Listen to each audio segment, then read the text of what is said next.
Welcome. My name is Kristen Connors, and I'm part of Graduate Division. I'll be your moderator and providing technical support today. Today, you'll hear from Dr. Alexander Kuduma from UH Manoa's Counseling and Student Development Center. By the end of the session, you'll learn ways to develop effective self-care skills and be able to identify resources for support when times are challenging. I'd now like to welcome Dr. Kaduma to introduce themselves and to get things started. Thank you, Kristen, and thank you for those attending today or viewing this recording at a later time. My name is Alex Kaduma. I'm one of the staff faculty psychologists at the Counseling and Student Development Center at UH Manoa. And it's my pleasure to give this presentation today on finding balance in graduate school mental health resources for graduate students. I'm grateful that you're here. I do have a soft spot for our graduate student community at UH Manoa because you guys serve a very important role at our university, both as being a student yourself, but also as being, in many cases, an instructor or a graduate teaching assistant or a research assistant, and you have a lot of interaction with other students at the university. So sometimes you can be a very good resource for others in need. So I'm hoping that this presentation both addresses resources that you can use to promote your own well-being and happiness, but also resources that you can direct other students to promote theirs as well.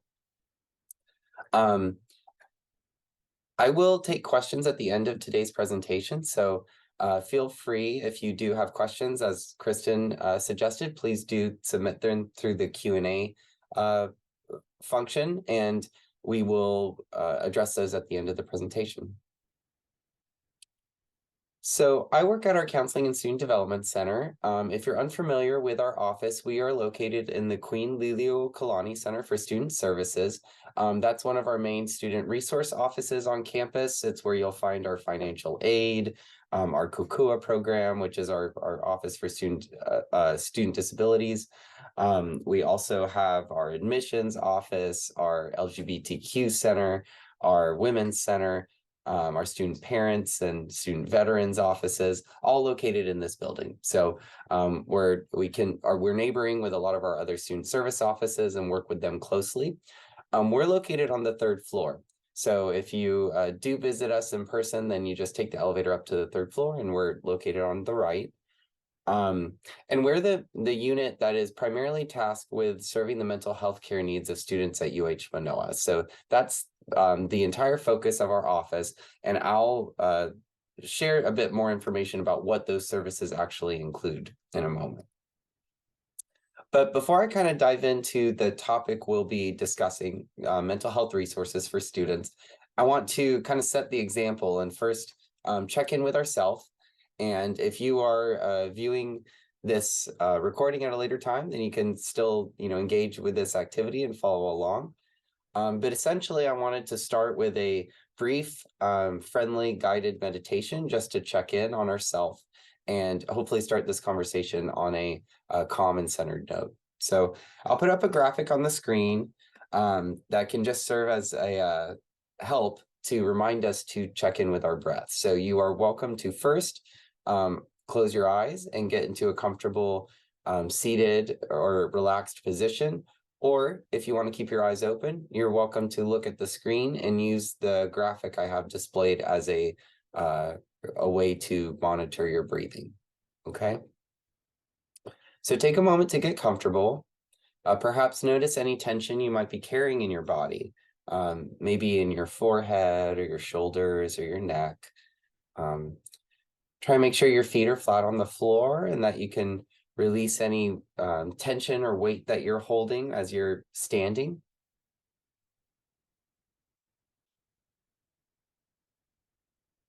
Whether your eyes are open or closed, first, let's just tap into the feeling of our breath as it's happening without changing it.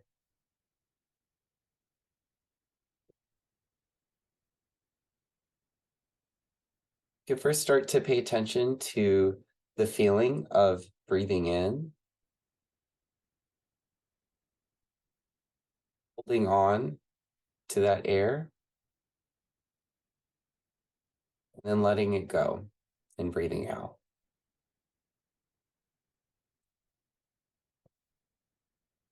And let's begin to start finding a rhythm in our breathing. Breathing in, holding it, and then breathing out and letting it go.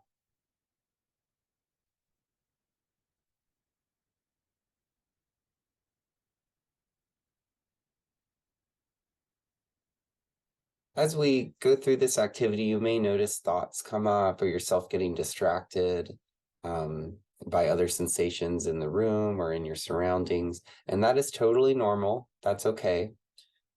But we're going to use our breath as our anchor. And when we drift a bit, we can always pull ourselves back. So start to pay attention as you're breathing in to the feeling of the breath coming into your body. Perhaps you notice sensations in your nose,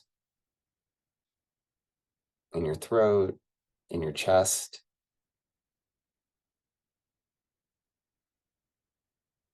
As you pay attention to the feeling of taking in a breath.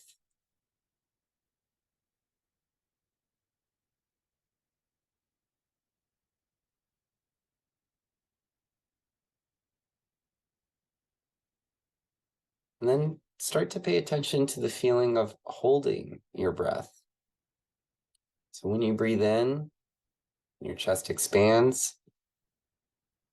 What is it like to hold in that air, to feel full of your breath?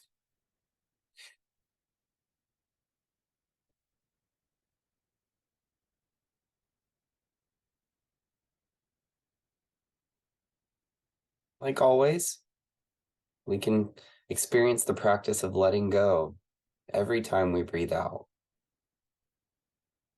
So as you breathe out, pay special attention to what that feels like to let go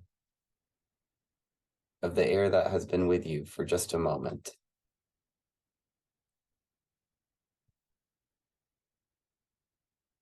So breathing in, noticing the sensation, holding on and noticing the sensation,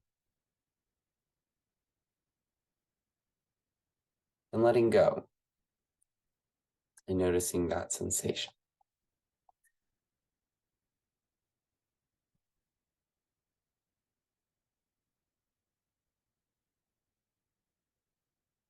And for the next moment, try and find a rhythm in your breathing and pay attention of the sensation from start to finish as you're breathing in, holding on, and letting go.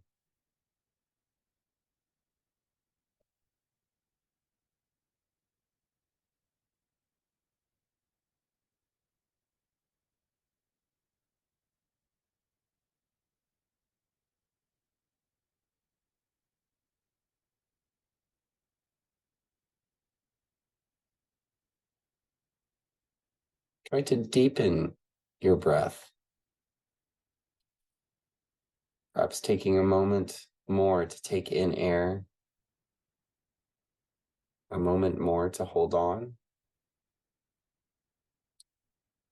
and a few moments more to let it go.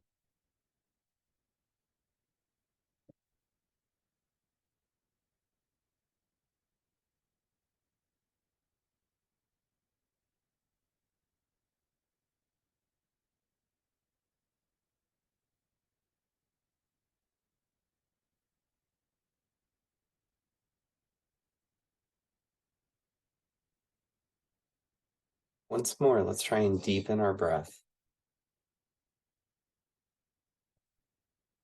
In, holding on, letting go.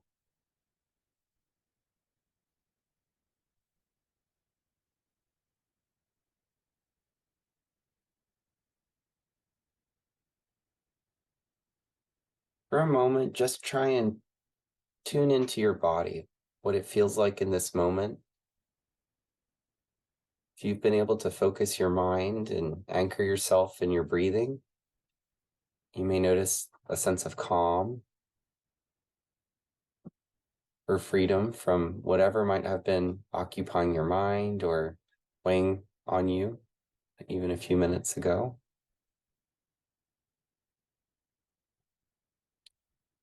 And remember that you can always return to this sensation because you always have your breath.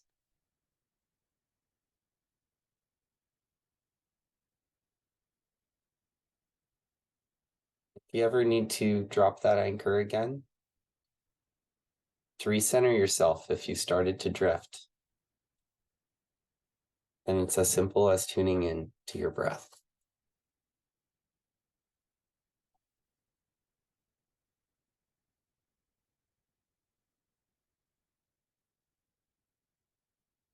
So to start to conclude this activity, I'll invite you to start paying attention to the sensation of breathing.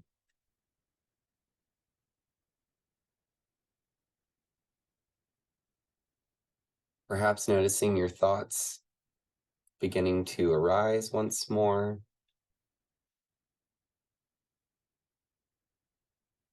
Your breathing might get slower or shallower, or return to kind of its natural state when you're not paying attention to it.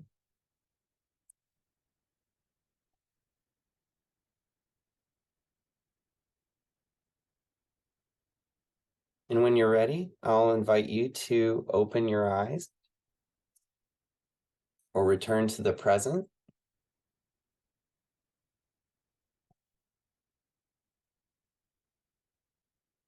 Proceed from here. Thank you for taking a moment to tune in with yourself. And thank yourself for taking a moment to tune in.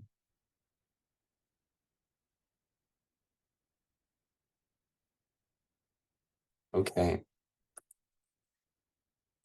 So to start our presentation today, or to continue our presentation today, I first wanted to offer us the chance to center ourselves, because the topics we're going to be discussing have to do with our mental health and our wellness. And these are often topics that people are interested in or seek help about when they are suffering or in pain. But it doesn't always have to be that way. Sometimes it can be helpful to take care of yourself through meeting with a counselor or a mental health professional, even if things are going relatively well in your life. So to start off the conversation, I realize this isn't necessarily an interactive presentation where we have questions that or call and response, but I just want to pose the question for you to think about in the audience. What kinds of issues related to mental health and wellness do you anticipate coming up this year?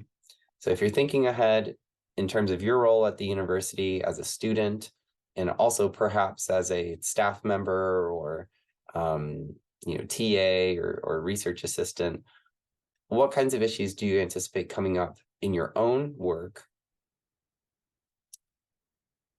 And what kinds of issues do you anticipate maybe coming in with the students you supervise or work with or instruct?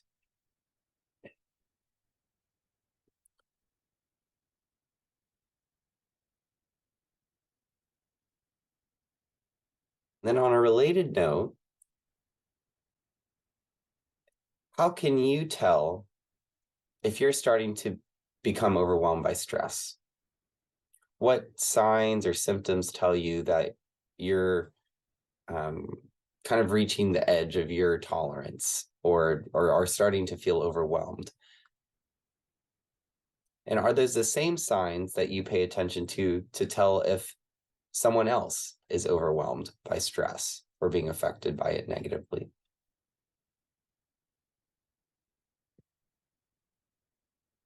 When I ask these questions in presentations, often folks share the exact same signs and symptoms that we look to as mental health professionals to identify if someone is being negatively impacted by stress. We know that people tend to have a kind of a bias toward the word stress. Often we hear about stress in the media or we learn about it as a negative thing, something that means agitation or feeling uncomfortable or feeling overwhelmed and anxious. But the graphic on the screen um, demonstrates how stress actually operates in our bodies. And as mental health professionals, we actually think of stress as a neutral term. Not all stress is bad. And in fact, some stress is very good for us. And stress just refers to how our body is responding to demands on our attention and resources in our environment. So on both ends of the spectrum, too little stress or too much stress can both be a problem. Too little stress can mean that a person might feel fatigued or unmotivated or not interested in things that would normally bring them joy or satisfaction.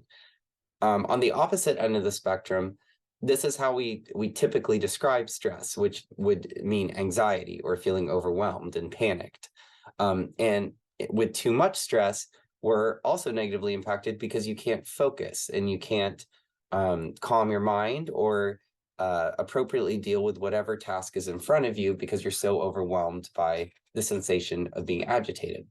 So it's in this middle range that we think of as a healthy amount of stress, if you will. This is the kind of stress that helps you as a graduate student pursue a master's or doctoral degree, or the kind of stress that helps you slog through a dissertation. This is the kind of stress that helps keep you motivated and interested and tuned into your environment. But again, on either end of the spectrum, too little or too much stress can be unhealthy or impact us in a bunch of negative ways. And some of those ways include changes to our mood or emotional functioning, feeling more depressed, more anxious, or just less emotionally stable and able to tolerate difficulties as they arise.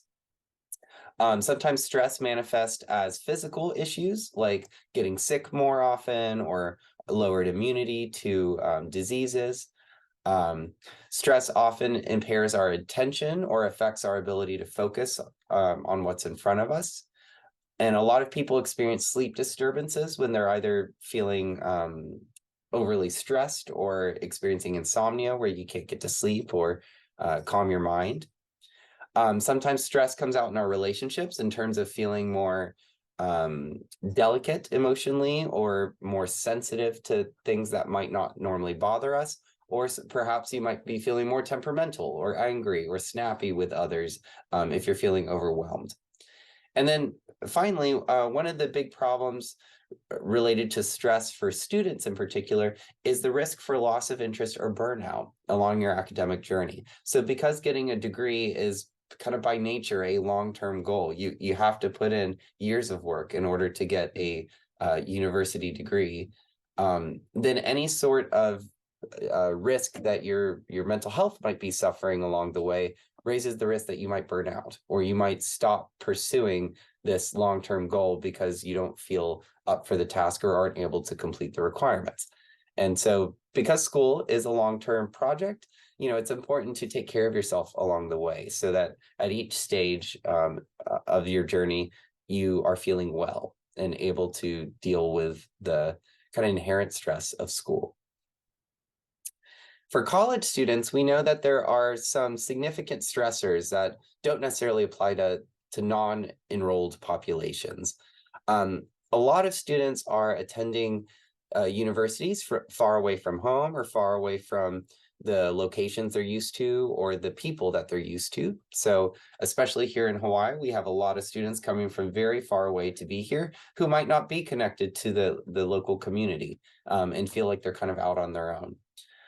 Sometimes academic stress, exams, keeping up with assignments, communicating with professors and faculty members, all of that takes an enormous amount of time. And that's often on top of other activities that a student is involved in, like extracurricular clubs or activities, full or part-time work. and any sort of home care responsibilities that they may have for themselves or for others in their home. And all of this is kind of on top of the financial stress of affording an education and paying for it while keeping up with everything else in your life. And then college students may experience some significant barriers to seeking help if they are experiencing a mental health concern. And those kind of barriers might include, simple time constraints, like not feeling like you have enough time in your week to talk with a counselor or meet with a mental health professional. Sometimes students are concerned that they'll be labeled with a problem, like depression or anxiety or ADHD, if they talk to someone about how they're feeling. And then some students come from communities or backgrounds where there's a lot of stigma around mental health concern, or it's might be perceived as like weak or problematic to go and talk to someone you don't know about how you're feeling. Um, and then also some students carry the expectation that college is just supposed to be really hard and you're supposed to be tough and make it through without relying on any sort of support or extra help. And that can be a big problem too, to kind of carry around that idea that you've got to deal with everything all on your own. And then lastly, but perhaps one of the largest concerns for students is the cost of seeking help. So are you able to afford meeting with a counselor? Do you have insurance coverage that will allow for access to mental health concerns? So all of these are very real barriers to seeking help, even though college students have additional stressors on their plate compared to non-student populations. And then because I'm talking with our graduate student division, I want to also just point out that we recognize graduate students also have an extra layer um, of responsibilities and stressors on their plate compared to college students. So in addition to all of the academic stress of completing a university degree, often graduate students are involved in their own research projects or perhaps their lab or their mentor's research projects. Often you're doing a lot of writing, a lot of reading, and a lot of additional work like grading or reviewing student assignments or designing courses. Um, Additionally, graduate students are often, navigating a relationship with their academic mentors or research advisors and trying to complete, relatively demanding milestones at regular intervals along the way. So you stay very busy with a lot of different demands on your plate and also having to manage relationships with your mentors and collaborators. And then the same barriers also apply to graduate students as to college students. Sometimes it can be hard to find the time or to meet with a professional. Sometimes graduate students assume that grad school is just supposed to be inherently difficult and you're just supposed to tough it out. And then sometimes students have ideas about seeking help that kind of prevent them from reaching out when they might benefit from doing so, or they might have concerns about the cost and insurance coverage, like I said before. So before I kind of dive into the resources available, I want to just give some, friendly recommendations for how you can start in terms of taking care of yourself and hopefully prevent the stress from becoming overwhelming down the road. Now, of course, difficult situations come up. So, even somebody who is taking care of themselves in the best way possible may experience times in their life where they need some support from others around them. And so I don't give these suggestions to mean that these should replace meeting with a professional if you would like to or need to. But these are some of the building blocks for how you can best take care of yourself and establish your own wellness.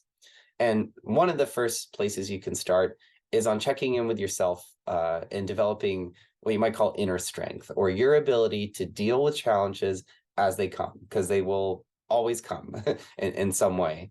And this can be small stuff like, getting to meetings on time or dealing with a difficult project you're working on, to bigger things like figuring out where to find housing or how to afford your car payment, or dealing with a difficult situation in your life. But you can develop your capacity for dealing with challenges through a wide variety of activities that can help you to center yourself and instill a sense of calm in your own body. For some people, meditation or meditative practices can be really helpful for this. For others, they may lean into their spirituality, like prayer or discussions with their religious community. And for others, relaxation exercises or self-care activities that help instill that sense of calm, like things like journaling um, or taking care of yourself, engaging in things that feel good in your body. Those can also help.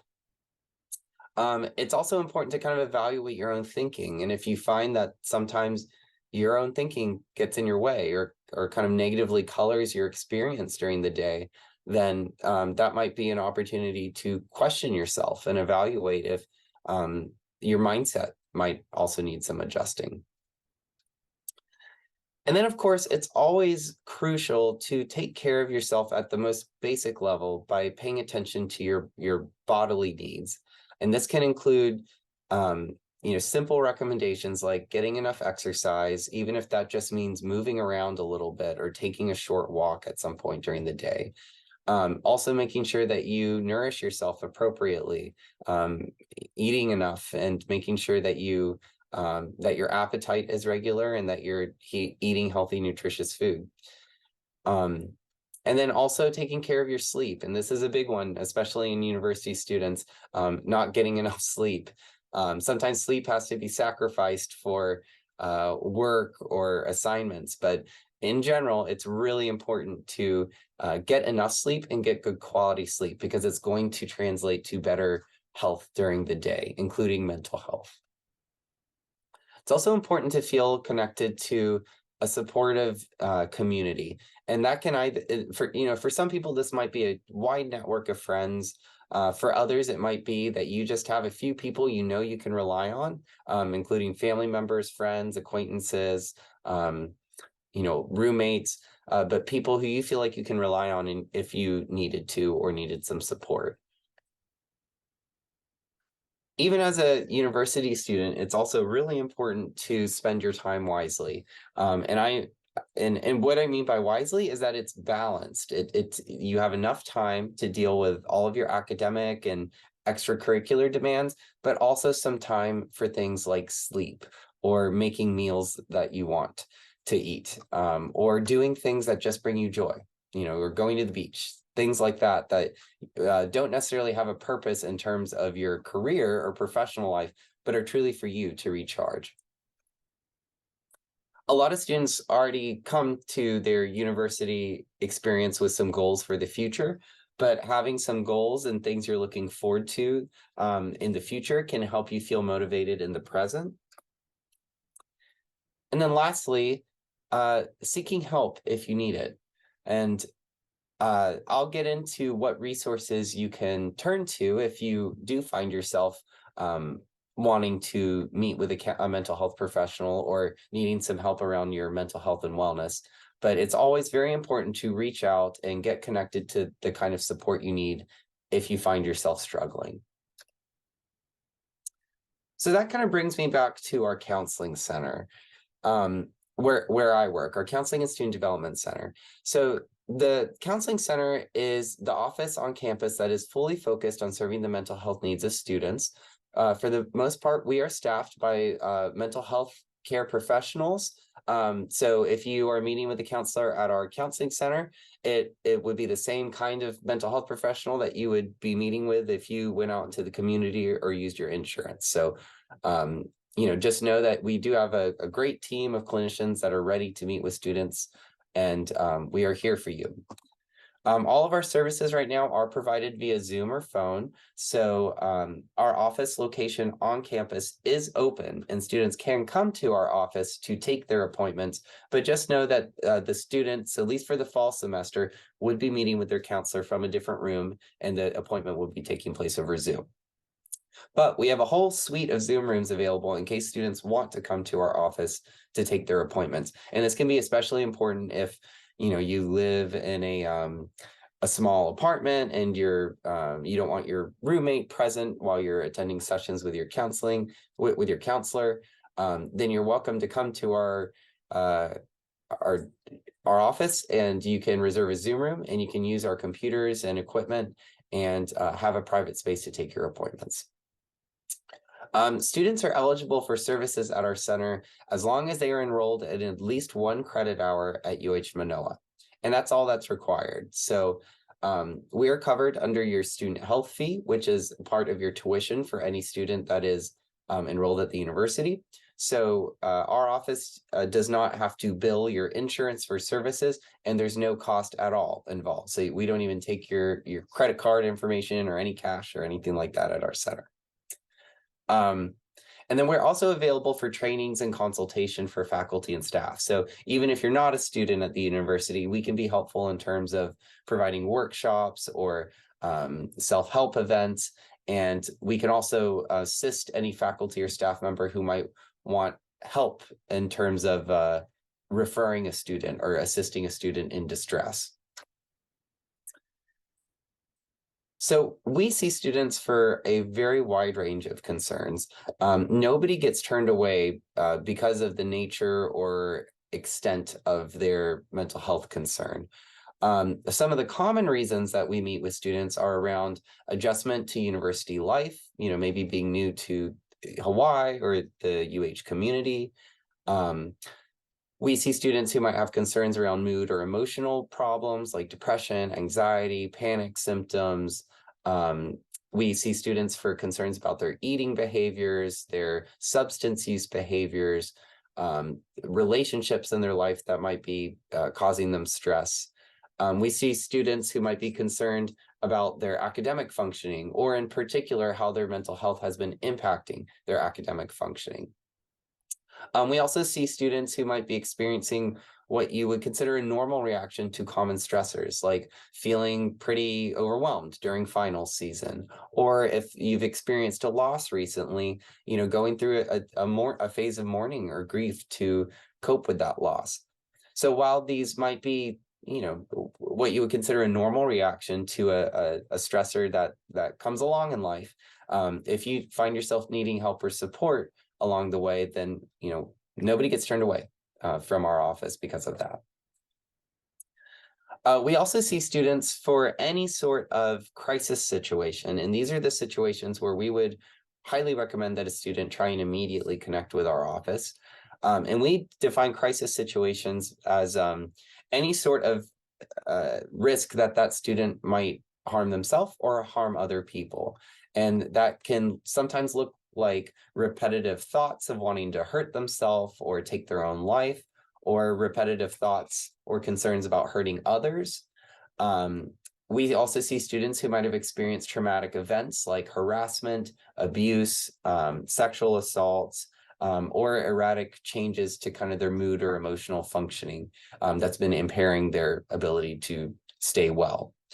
And then if a student experiences any sort of crisis on campus, like the death of another student, or a traumatic event that impacts the campus community, then we are also here to respond to those situations as well. So we offer an array of services through our office, and the bulk of our services include our individual, couples, and group therapy programs, where you can either meet one-on-one or through a group therapy, which would be with a group of other students with a mental health professional.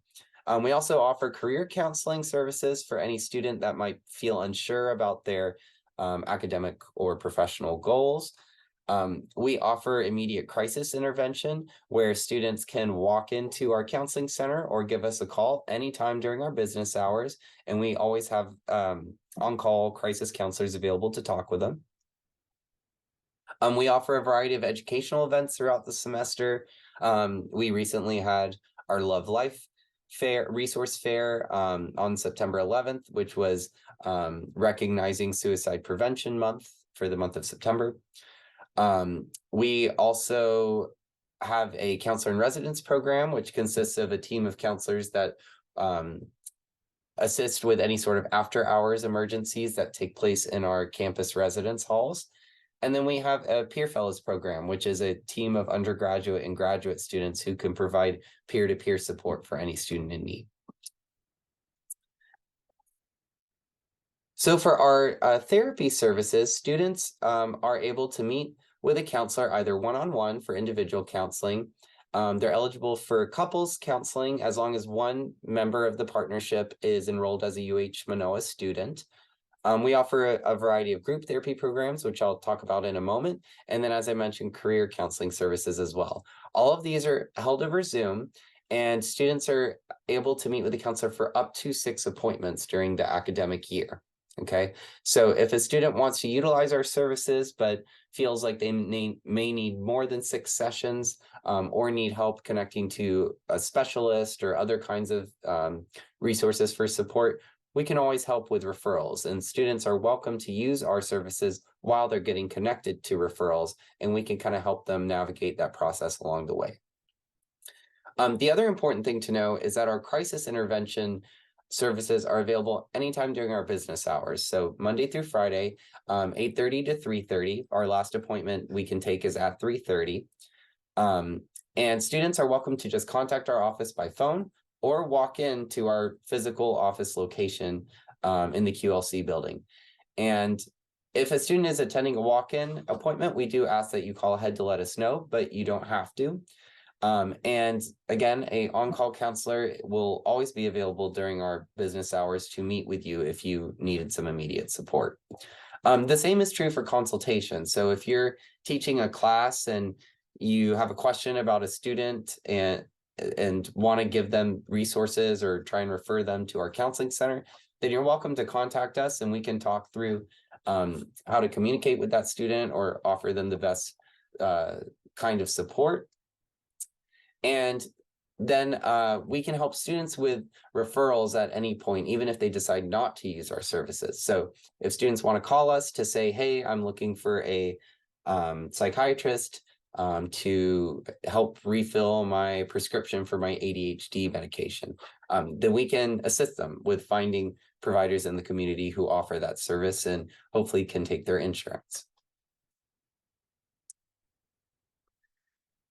So for our group therapy programs, this can be a popular option for students who might want to seek mental health services for themselves, but also want to meet other students who might be sharing similar experiences or struggles. And group therapy can be very effective in both addressing a person's individual concerns, but also connecting you to other people. So you get, even more support from your group community as well as from your counselor. We do actually offer a group this fall 2023 semester that is specifically for graduate and non-traditional students. And that group is going to be held on Wednesdays from 3 p.m. to 4:30 p.m. It is going to be held over Zoom, and it will start the first week of October.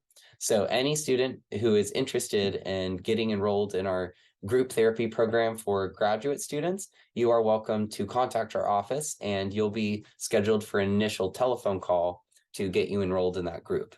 Okay. And again, these are all free, so there's no payment or insurance needs in order to participate in any of these groups.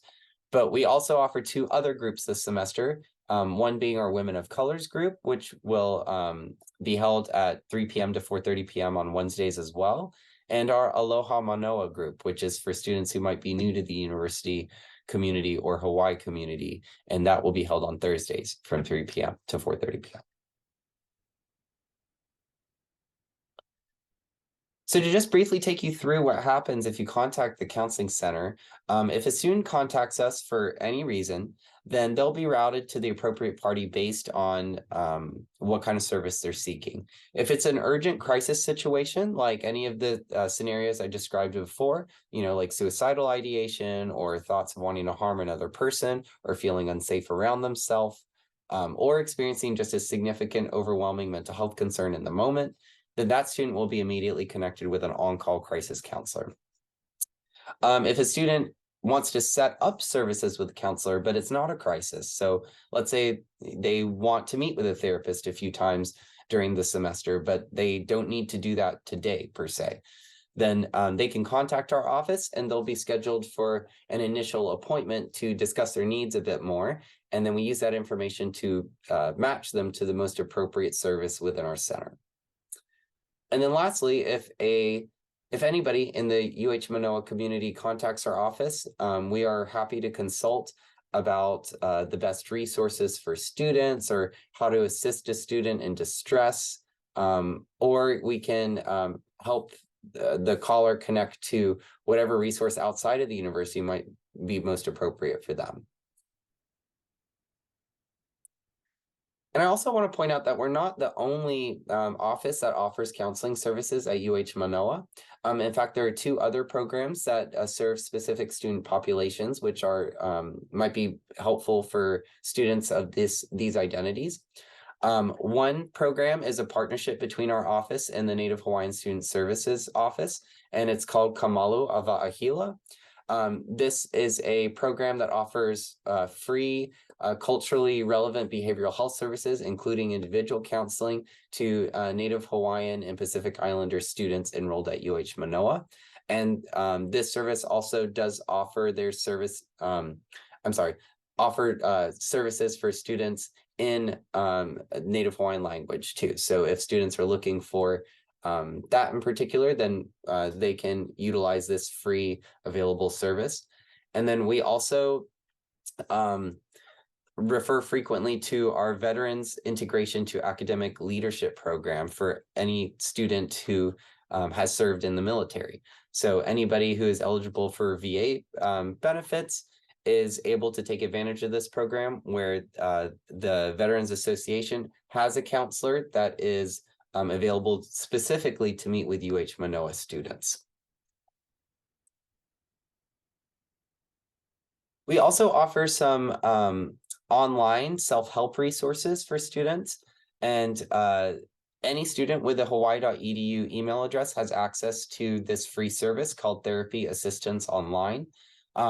This is a suite of about 150 educational programs, including guided meditations, relaxation exercises, interactive workshops on conflict management, stress management, time management, kind of any mental health related issue you could think of. They have resources focused on self-help to address those concerns. So while this is not a substitute for meeting with a counselor, and if you feel like you want to meet with a mental health professional, I think you always should. But these are some resources to start if maybe you're not looking to meet with a counselor, but would like some tools to just help yourself feel better or take care of yourself effectively. Okay. And then we realize also that a lot of students might not necessarily contact the counseling center or a mental health provider first if they are experiencing a mental health concern. In fact, when they've surveyed university students, it's usually not a mental health professional who's their first point of contact when they're struggling. As you can see from the graphic on the screen, most students will turn to someone who they already have a relationship with if they're struggling. Perhaps that would be a family member or a friend, or someone they have frequent and regular contact with and they've come to know and trust. And that can include their instructor or their TA or the person who they've maybe spent a few office hours with over the course of the semester and gotten to know. So sometimes it's not necessarily the counselors at the university who are the first point of contact when a student is experiencing a mental health concern. A lot of times it's you. It might be you in your role as an instructor or TA or a research assistant, or even as a friend. So because of that, I want to share some additional information about how you can refer others to mental health resources if you find yourself in that space. And as a general rule, I recommend thinking about how you would have a conversation with someone who is struggling with a medical concern before we kind of turn it over to a mental health concern.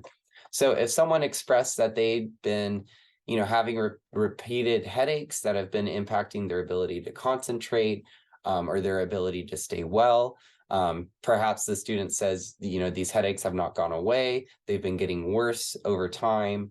Nothing seems to help them feel better. And it's been getting in their way of being able to go to class and talk to other people and focus on what's going on in the present.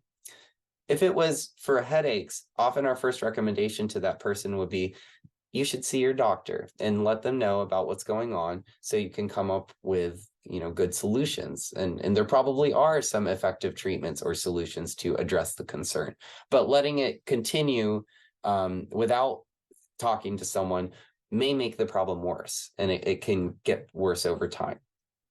So if you just substitute the word headaches for something like depression or anxiety or panic, I think you can use exactly the same language.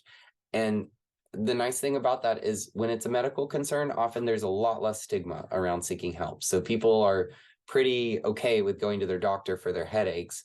Maybe they'd be more comfortable with that thinking than going to see their therapist about their feelings of depression. Okay. So to take away some of the stigma around seeking help, I recommend thinking about what language you would use if it was a simple medical concern, and then try and use that same language when it comes to mental health related concerns. And it's, I always tell students that it is a really good sign of strength and judgment if they can monitor themselves and determine when they might need some extra support. That's a very healthy thing to do, to reach out for help.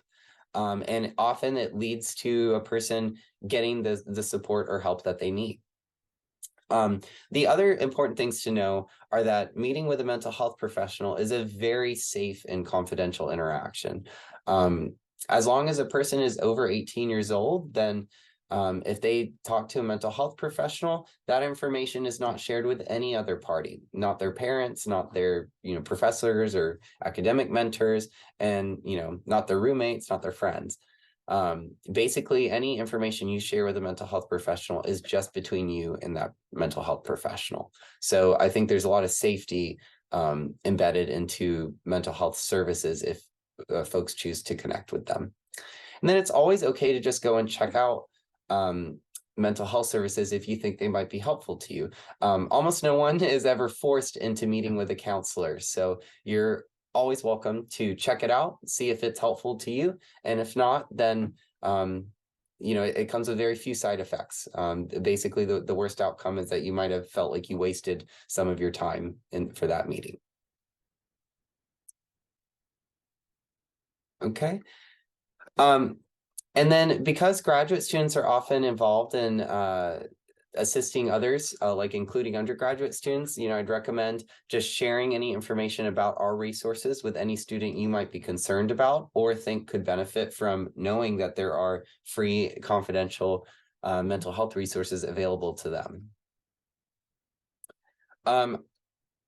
If you'd like us to provide like a workshop or a training, either for your department, for your group, or for your class, then our office does offer consultation and outreach services, like I mentioned. If you go to our website, on the left-hand side, there's a tab called Outreach Request. And if you click on that, it'll take you to an online form that you can fill out, and our outreach coordinator will get in contact with you to arrange whatever event you're requesting. So sometimes people want us to stop in on their classes, just to have a counselor talk about our services in our office. And we're always happy to meet with our students and provide outreach to let them know about our services. Some of the topics that we can cover, but this is not an exhaustive list, but we give workshops on stress management, sleep hygiene, resolving conflicts, coping with test anxiety, or information about how to access mental health resources, including our office. We also have a comprehensive guide available to any UH Manoa faculty and staff member, including yourselves. And this resource is available on our website. So if you scan the QR code on the screen or go to the website on the screen, then you can just download this this brochure and have it ready, whenever you need it. Or you're welcome to request physical copies for your department, and we are happy to have them sent over to you and can give you as many copies as you need because we've got a lot of them. But this guide includes some tips and information about how to identify students in distress, what kind of language to use to talk to people about mental health concerns, and importantly, all of the contact information you may need if you encounter a student in distress and need to refer them to crisis resources. So it includes things like our office location and phone number, but also the local mental health crisis services, Hawaii Cares. It gives information about the National Suicide Prevention Line, 988, and also the crisis text line. Okay, and then finally, for any faculty or staff member at the university who might want to seek services for themselves. So let's say you're not necessarily enrolled as a student, but you are working at the university or a postdoc or something like that, and you're not enrolled in credits yourself. Then again, you're always welcome to contact our office and we can talk about referral resources. For a lot of the people who are hired into the university system, you are eligible for the Employee Assistance Program, which offers free virtual counseling sessions with a licensed mental health provider. And you can check out the Human Resources website for Manoa to learn more about that service. And then if you have access to health insurance of your own, most health insurance does cover mental health related services. So our recommendation is often to check through your insurance, what coverage you have for providers in the local community, and then go from there. You can often access a list of people and start to check in or find a provider that matches your needs. And then there are a few other ways to search for providers, including the local Hawaii Psychological Association, which has a search engine for locating providers, including on the neighbor islands. And then also Psychology Today, which is the nation's largest database for mental health professionals. If you ever want to get a hold of us, please give us a call. Our phone number is 808-956-7927. I shared our location before, but you are welcome to come visit us in person or give us a call and we can arrange an appointment or a time to come by. Our office is open Monday through Friday, 8:30 to 4:30. We're open during the academic holidays, including winter break and summer break. And the only times we're closed really are on the state holidays when classes are not in session. And then finally, our website is kept up to date with all the latest information about our services and events. So please check out our website if you have any questions. And thank you for attending today. Dr. Kaduma. I know we don't have much time left, but if anyone does have any questions, please feel free to add that to the Q&A box. Again, you can just submit those anonymously if you prefer. Just some things for questions. Dr. Kaduma, you mentioned that couples therapy is available. Could you just repeat again, do both people in the party have to be students, or just as long as one person is a student, both people can attend? Yeah, just as long as one person is enrolled, then both partners can attend. Yes. Okay, and then that would count as part of this, whether it's couples or individual, that would count as part of the 6 sessions? Yes, they're separate services, so students are able to meet with a counselor for individual counseling up to 6 appointments. They're also eligible to meet with like a couples counselor for up to 6 appointments, so that they could use both services. Yeah. Okay, and awesome. Yeah, and group therapy also does not have session limits too. So students are welcome to, be meeting with an individual counselor and be part of a group, and they won't subtract from each other. Great. I'm so glad you brought up the group therapy. So again, you were talking about them starting in October. So I'm assuming then there's still spaces for this semester if people want to sign up. Yes, we would love more people to sign up. So please do reach out if interested. Excellent. And if they sign up for the group session, for example, the grad students and non-traditional students, is that only for fall, or are they guaranteed a space for the whole academic year? Yes, no, that's a good question. The groups run each semester, so it will end right before finals. So it would be I believe about 8 to 10 sessions are included if they utilize the group for the whole semester. And then we may hold that group again in the spring, but we usually determine our groups based on student need. Okay. So. And our service is continuous over the summer as well, so they can book individual sessions. Are there group therapy sessions in summer as well? Or are there a change in Yeah, yeah. services? Yeah, the only difference with the summer is that students to be eligible for summer services, they just need to be enrolled in one of the summer sessions. Okay. But it's the same where it can be, at least just one credit for either summer session, and allows them to access services for the whole summer. Oh, okay. Awesome. Great. Yeah. Thank you. Thank you so very much. I don't see any questions in the Q&A. So I just want to thank Dr. Kaduma from the Counseling and Student Development Center, and then thank you everyone who was able to join us live or who is watching this recording. Just please share with people that you know about the different resources and services that are available through CSDC. They are there to help. As Dr. Kaduma shared, it's good to just kind of keep the maintenance of the well-being, and then when you do feel like you're kind of hitting into more of the crisis mode, to really seek out help or refer those that you see maybe reaching that point to get help as well. So thank you everyone. Please take care, and we wish you the best this semester. This concludes our session. Aloha. Thank you, everyone.